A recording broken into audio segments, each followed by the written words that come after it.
Huge curveball in the Stefon Diggs trade makes it look a lot different. Let's get into it in the locker room. Yeah. It's the locker room on YouTube. You know what it is. Let's get it.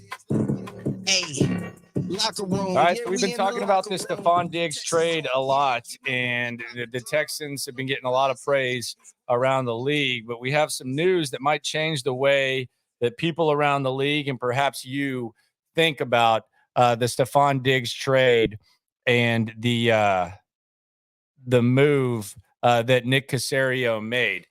This is from Adam Schefter of ESPN. Per Schefter, the Texans wiped out the final 3 years of Diggs' contract. This gives him the ability to become a free agent after the season.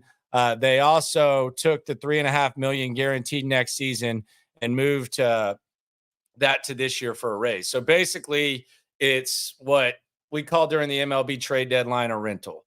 You're renting a player for a year. So this optimal trade, Buffalo gave you this and all that. It doesn't look as impressive as it did before. I still think it's perhaps a deal worth making. My issue here is I don't know if it's a good thing or bad thing to have a 30-year-old Stefon Diggs in a contract here. Maybe it doesn't matter because even when he has a contract, he's going to try to force his way out of town. But I don't know that it's a good thing or a bad thing. Like, does he err on the side of caution? What do we get from Stefon Diggs? The one thing you don't get is you don't have a security blanket for Nico Collins, who's in the final year of his deal.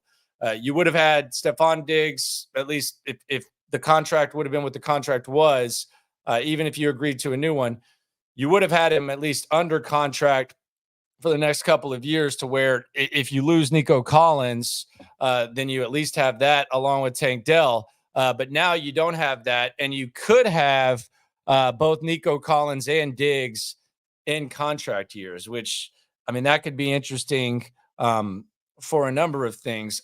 Does this make the move a bad move? Not necessarily. It's definitely not as good. It doesn't look as great as it did before. Now, they could just, it might have been assumed that he was going to get a new contract anyways.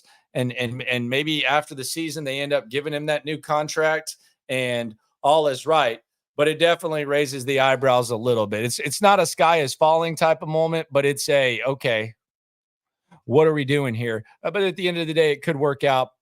They kitted it up with both guys.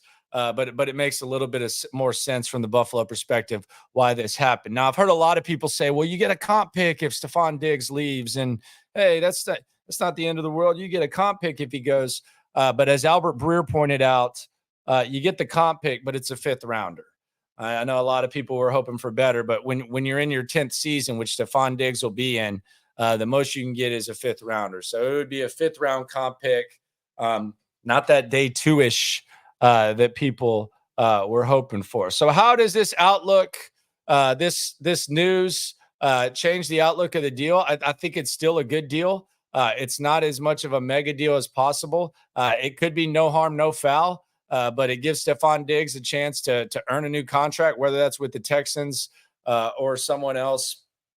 And it gives the Texans a receiver that hopefully, best case scenario, will be hungry and will be ready to do a lot on the field along with Nico Collins. Be sure to subscribe, like, right along. How does this make you feel about the deal? Does it make you feel any different? Do you feel better? Do you feel worse? Regardless of how you feel, always remember when it comes to this Texan stuff, we're all in it together. Man, the news don't stop with the Texans, does it?